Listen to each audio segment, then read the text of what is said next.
It is now time for the Robesonian Sports Report with Chris Stiles on 97.1 FM, 1340 AM, WAGR in Lumberton, covering sports for Robeson County.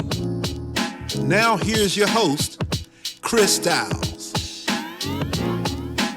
And welcome to the Robesonian Sports Report. I'm Chris Stiles, sports editor at the Robesonian. And we're here for just a little bit here on this Thursday morning to talk some local sports in Robeson County, primarily high school sports, and here in the midst of the football season. So recapping Week 4 and looking ahead to Week 5 here locally. And the biggest game in Robeson County last week was Red Springs and Lumberton. Of course, kind of two stories to talk about here, the football game and then what happened off the field. But talking about the game first, and try to keep the focus on the athletes as much as we can. What was ultimately played without fans on Saturday, the second half of the game, after Friday night's incident. It's really a shame that the fans missed what happened on the field because it was a really good football game, very dramatic finish. Red Springs scored with about 4 minutes left on a bad snap of a Lumberton punt and extended its lead, but went for two and didn't get it, so it was still just a one-possession game. It was 19-12. Lumberton had a good kick return, went down the field, and scored with 28 seconds left on a touchdown pass from Trayvon Moore to Isaiah Gomez. Went for two, trying for the win, and it was from the 1.5-yard line after a Red Springs penalty. But that play was stopped there at the goal line by the Red Springs defense. And just a hard-fought game both ways. And after everything, the game actually ended underneath a rainbow over the east end zone, which just was beautiful and poetic after a tumultuous 24 hours on that field. But it's the 15th straight loss for Lumberton, but head coach Dennis McFatten says he's seeing strides. We're going to talk to him here shortly. And Red Springs now 2-2 on the season, already surpassing last year's win total. And they'll be favorites at Mullins on Friday night as they finish their non-conference slate. Of course, the game was disrupted Friday night with shots fired in the parking lot of Alton G. Brooks Stadium, which is the second time in less than a year that's actually happened. It happened at the middle school county championship last year. And witnesses said the gunfire appeared to be straight up. So, I mean, it sounds like someone, don't want to over-speculate, but sounds like someone just trying to cause chaos, and that they did, unfortunately. But reportedly 2 vehicles were struck. A 17-year-old juvenile has been charged with 17 related counts on this, and their Lumberton police seems to suggest there are other arrests potentially to come with this as well. I wrote a column in Wednesday's Robesonian basically saying, can we just please play a football game in peace? It's been a problem here the last year or so. As I mentioned, it happened twice. And it's difficult logistically to come up with solutions here because everyone in the stadium's been through a metal detector, but what do you do about the parking lot? That's where both shootings have happened. And so that's, a broader situation that a lot of brainstorming perhaps is taking place. I hope is taking place. But it's a difficult thing to come up with a solution there. But I will say I'm so glad the game was able to continue on Saturday afternoon, even though it was without fans, for the players themselves to get to finish that game. And it was a close game at halftime. The shooting happened just after the second half kickoff with a 7-6 score. So it was fair, certainly to Lumberton, that was behind by 1 point, to get to finish the game and not be credited a loss strictly on one half of football. They ultimately did lose, but it's because of, at the end of 48 minutes, they had one less point. Moving forward, though, looking at other games around Robeson County, St. Paul's beat West Columbus 14-12. This was the first win of the season for St. Paul's. This was also a pretty dramatic finish. West Columbus scored with 1 minute and 2 seconds to go to get within 2 points, but were stopped on the 2-point try. It was a pass attempt that was broken up by the Bulldogs secondary. Theophilus Setzer and Tyler Parks had touchdown runs in this game for St. Paul's. The offense still hit and miss a little bit at times, I think, but we scored 14 points in this game, but it was enough in this one with West Columbus being held to 12. And St. Paul's with a chance to work on some things as they enter their bye week here. They have one more non-conference game left next week before starting play in the Southeastern the week after that. You're listening to the Robesonian Sports Report here on WAGR. I'm your host, Chris Stiles, sports editor at the Robesonian. Looking back at week 4 of the high school football season locally, and Southern Lee defeated Fairmont 38-12 up in Sanford. That's the third straight loss for Fairmont. And they were just about to reach 3 full games without scoring an offensive touchdown, but they did score twice in the fourth quarter of that game. Harlan Hunt at quarterback accounted for both of those touchdown passes. I don't think he had played any quarterback in the first 3 games, or at least not significant snaps. Those passes were to Gabriel Washington and Emmanuel Oxendine.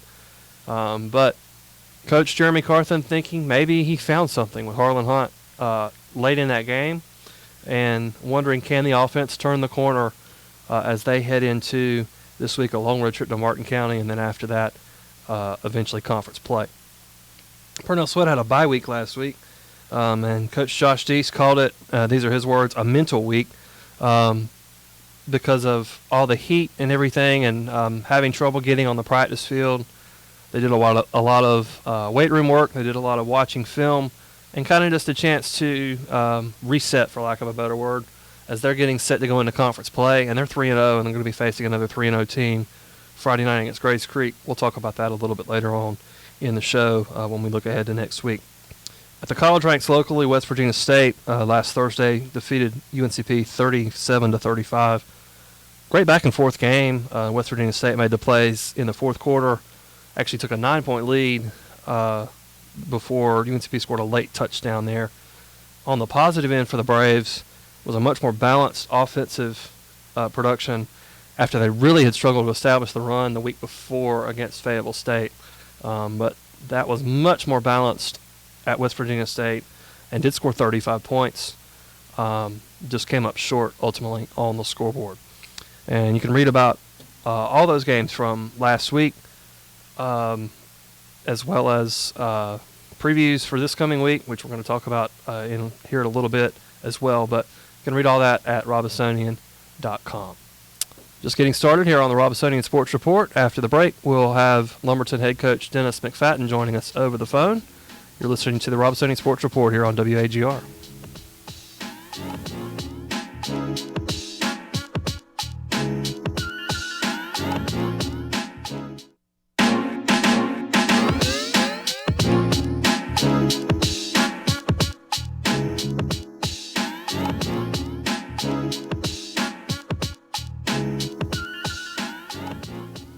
Back on the Robesonian Sports Report here on WAGR, and we're joined over the phone by Lumberton head football coach Dennis McFatten. How's it going, Coach?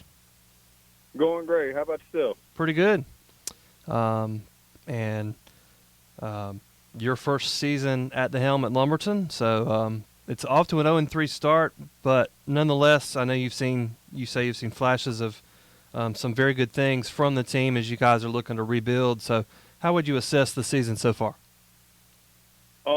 Comparing numbers just of last year's, we looked on Max Prep on some things.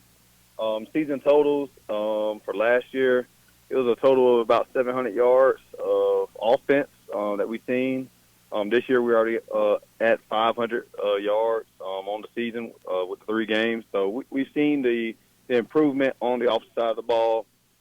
Defensively, we obviously still got some work to do because we want to make sure that we're not having people score more than us. So we want to continue to defend different offenses. But we've seen a lot of improvement, a lot of learning football. And the game against Red Springs Friday, which became into Saturday, of course, on the field, how would you describe the drama of that second half and the back and forth of that game and really coming down to one play there late? Yeah, that's a tough one. Honestly, like I said, having to fill in different people because people opt out not to play that game. I actually had some kids tell me that they weren't returning back to the program due to the fact of Friday's event. So we did lose some kids due to that event, which is unfortunate. So we're on the rebuilding stage of it right now. Some of the kids that played out of position pretty much found a position that day. So it was I don't want to say a blessing in disguise, but it was good where they was able to step up and they were actually able to find themselves on the field now. So we're moving forward with that.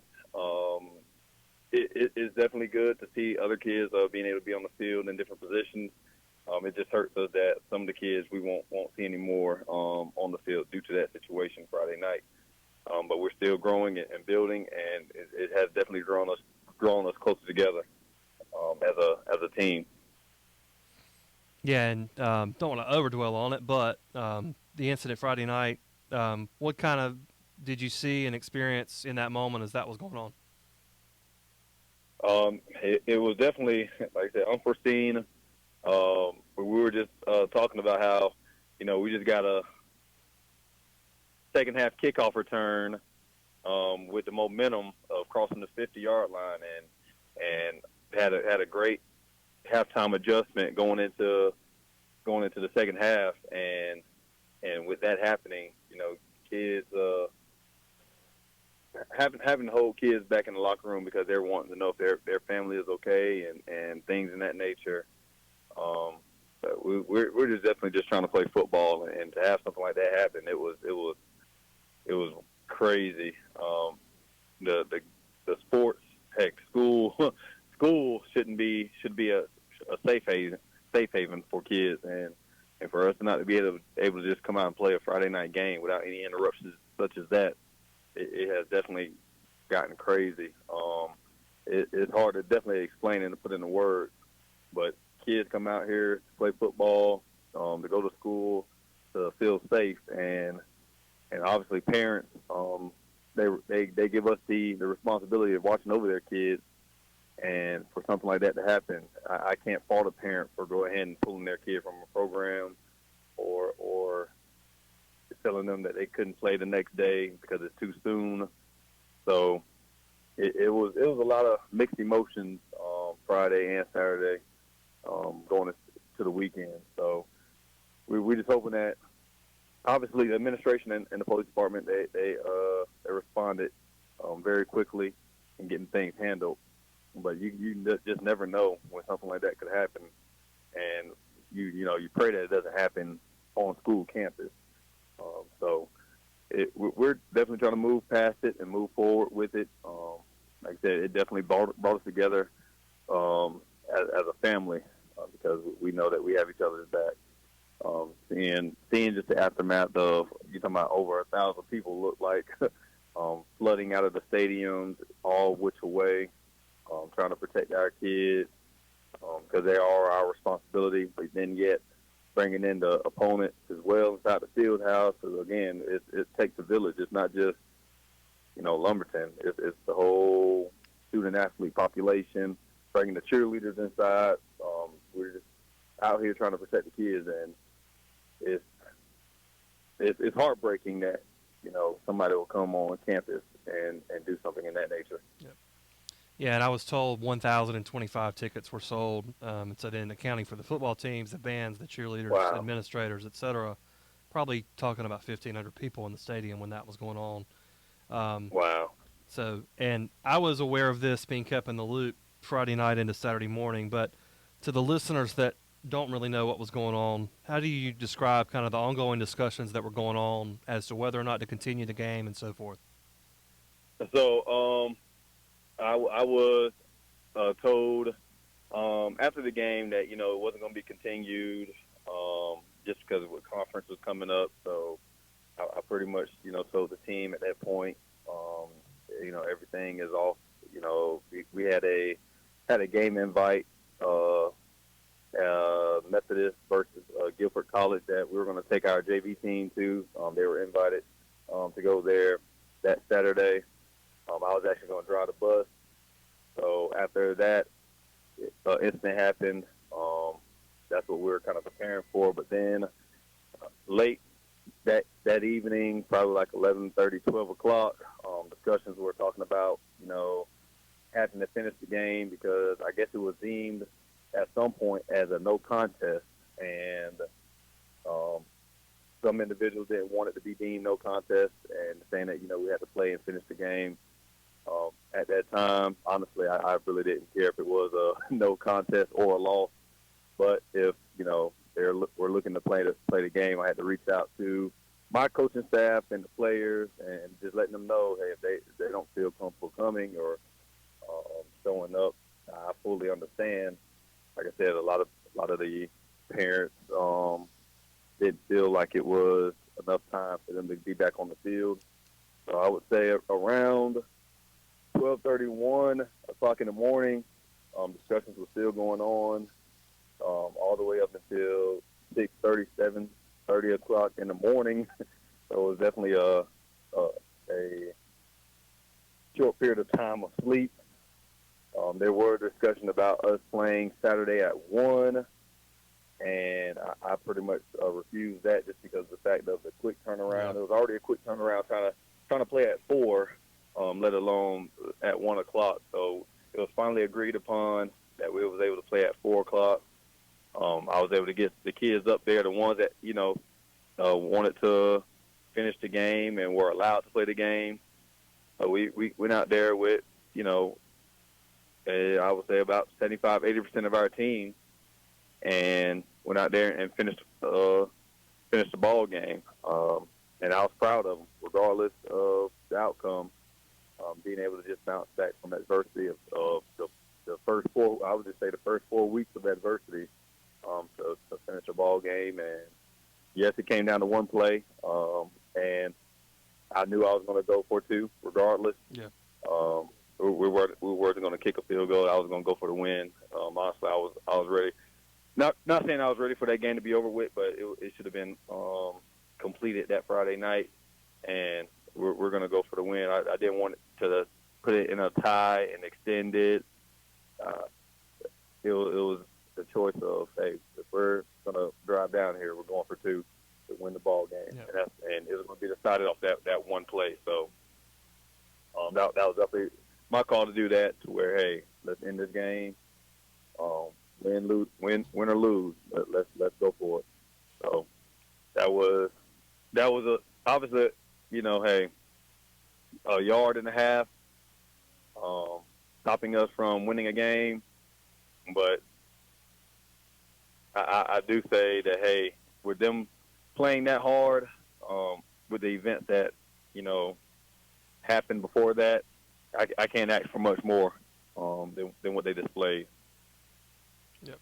And you may not have been aware of this at the time, but there was also kind of lightning in the area, so I was very glad you guys were going for 2 and not trying to extend the game.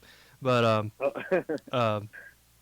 and here on the Robesonian Sports Report, I'm your host, Chris Stiles, sports editor at the Robesonian, and we're talking with Lumberton head coach Dennis McFatten. And you guys are going into conference play this week against Cape Fear. So what's kind of the mindset of you guys' team as it kind of shifts now into conference play and the games that they all count, but the games that count even more? Yes. Honestly, I would say that this has been one of our best practices all week. Like this week has definitely been, the better of the practices. I don't know what it has been. We've seen a lot of growth in different areas. A lot of guys are stepping up, and they are doing an amazing job in their positions. We talked a lot about just doing your job. You do your job, then we can make things happen.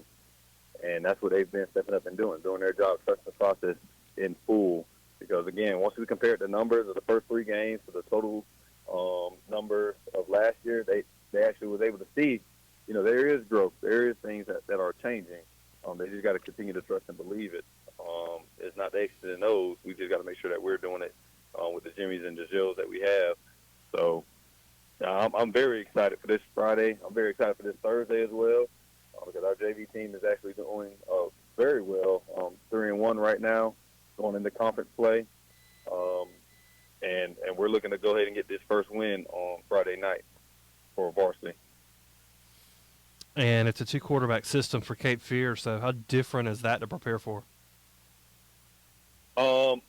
with Cape Fear, they are a program that's very, very established. 4-quarter game, that's what we're preparing for. They are, I wouldn't say loaded with players, but they're a bigger version of Clinton. Clinton is an established program, being a 2A program, and Cape Fear has some of the same cats that Clinton had as well. So we want to make sure that we are prepared on all levels. They're going to run the ball straight at us, and we're going to make sure we have to. I tell them you got to man up and make sure that you're ready to stop the charge.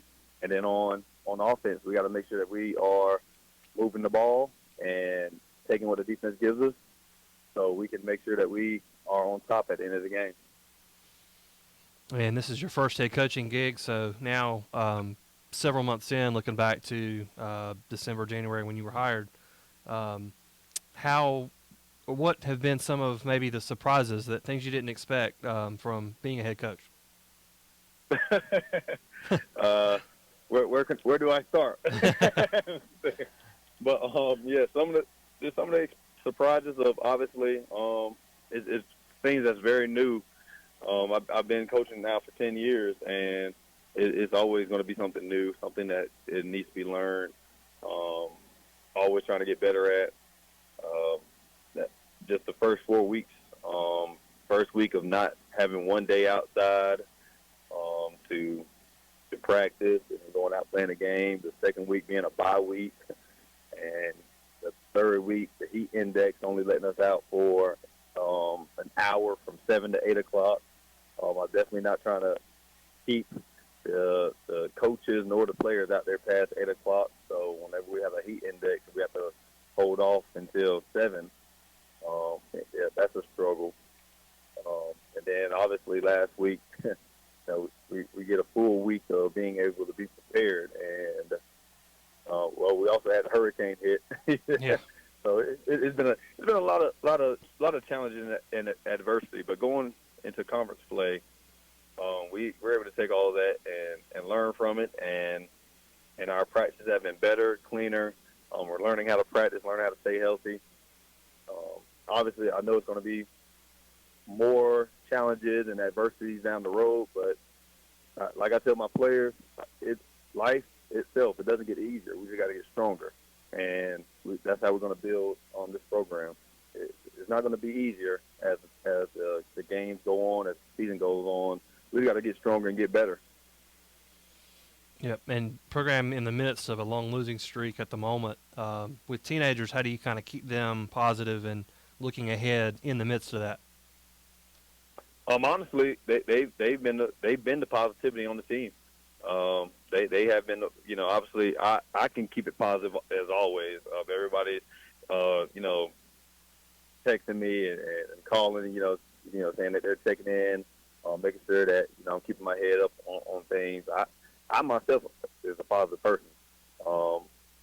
So with them feeding off that energy, they've been super positive. Guys holding each other accountable. They've had every chance in the world to not show up, and they've been showing up every single day. So that's keeping the energy going with the guys that's fully dedicated. We do have a strong senior class because we have 17 seniors on the team. Unfortunately, some of them were the ones that decided not to continue the season after last Friday, which is unfortunate. But just with the strong core that's still out there, I still see the positivity that's on the team. They're being leaders to the young group, so the positivity is there. The guys are building each other up, so it's definitely promising as we continue the season. Yep. Lumberton head coach Dennis McFatten, thanks for joining us here on the Robesonian Sports Report. Thank you for having me. Thank you. Yep. And we'll be right back after this.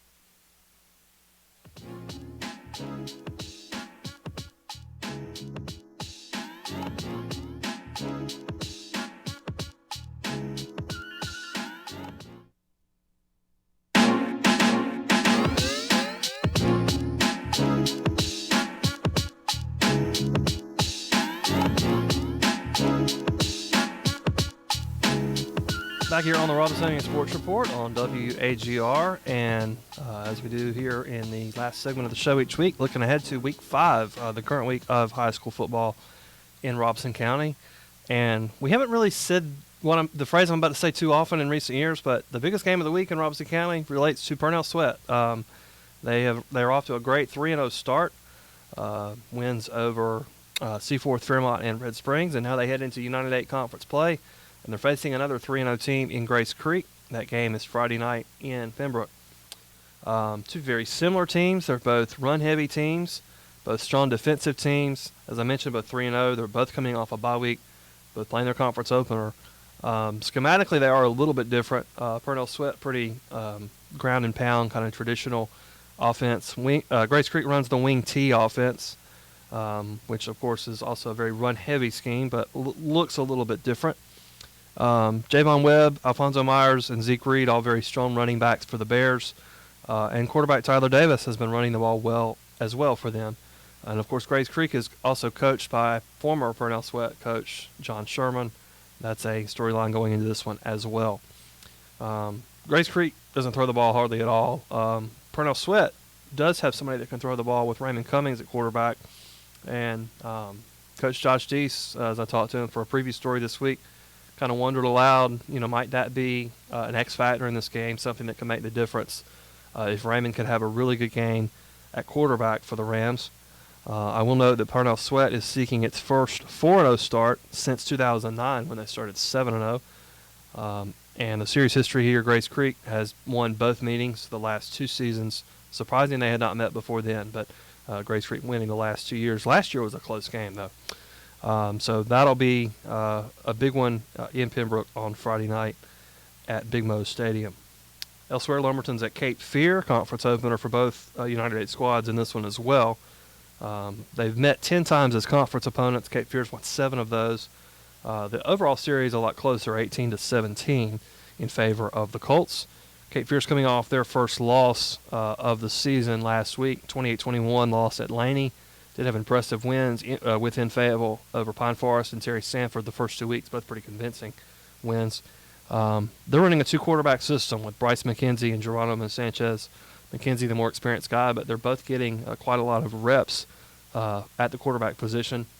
And Jeremiah Melvin, which is a name Lumberton basketball fans will be familiar with from his play for Cape Fear, pretty good basketball player, but he's also a key wide receiver for the Colts. And has really run up some impressive stats here through 3 games. We mentioned talking to Coach McFatten. Lumberton's on a 15-game losing streak, and they actually also haven't scored the last 3 times they've played Cape Fear. That dates back to 2019. So a couple of things the Pirates are hoping to change historically this week. But this is a pretty good Cape Fear team. It will be an uphill battle for Lumberton, but we'll have to see how competitive they can be as they move into conference play. And as they are winless, but they have made some strides and showed some moderate improvement from last year. You're listening to the Robesonian Sports Report here on WAGR. I'm Chris Stiles, sports editor at the Robesonian, and we're talking about this week's high school football games here in Robeson County. And Red Springs will be crossing the state line to go to Mullins, which is actually my hometown, incidentally. Mullins, South Carolina. Red Springs is 2-2 after beating Lumberton Friday and Saturday of last week, and they're looking to finish their non-conference slate with an over 500 record and enter conference play 3-2 if they can get the win against the Auctioneers on Friday night. Mullins is actually a pass-heavy team. Don't see that a whole lot at the high school level, but sometimes you'll see balanced teams, but don't see a whole lot that throw the ball so heavily, especially at the smaller high school ranks. But they're one of those, and it's the first time Red Springs has really had to prepare for a big passing team this year. Mullins, though, has been outscored 130-50 in their 3 games. That includes a 43-16 loss to Trinity Collegiate last week. Mullins did win last year at Red Springs, 36-28, in a back-and-forth game that came down right to the end. So we'll look to see if Red Springs can continue that momentum as they make the trip down to Marion County, South Carolina. Fairmont is at Martin County, and this is an even longer trip. They're driving 3 hours to Williamston for this game, kind of north of Greenville between the Sounds up in the northeastern part of the state. Martin County's coming off its first win of the season. It was a 24-6 win over Southside. They're a pretty young team, but they've got some very good talent, including a sophomore running back, Jaquavion Shepard, that's had a very strong start to the season.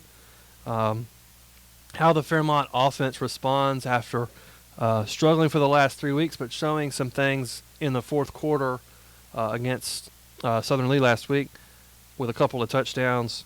Can they continue that momentum out of the fourth quarter, which was kind of a garbage time situation, if you will. The outcome was not in doubt in a 38-12 loss, but can they continue that into the start of a fresh game against a new opponent this week?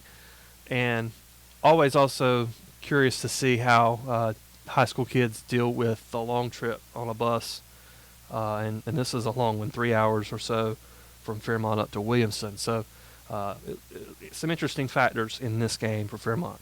St. Paul's is on a bye week this week, coming off a win, their first win of the season, and the schedule's going to get a little easier now after they've played a pretty tough non-conference schedule, and honestly, second place in the Southeastern is pretty wide open behind the heavy league favorite in Clinton. So it'll be interesting to see what St. Paul's does from here, and how much confidence they can gain from beating a pretty strong West Columbus team in that 14-12 game last week. And then lastly, Charleston is at UNCP at the college level locally, the D2 level. Charleston has a couple of impressive wins already this season. This includes a 40-point win last week over Concord to start Mountain East Conference play. And this is a Charleston team that scored 70 against UNCP last year up in West Virginia. That was kind of an interesting situation last year where UNCP actually had some momentum. They'd won a few games in a row with some close wins. And I'd actually written a column saying, could they have a shot at outside shot at a conference championship?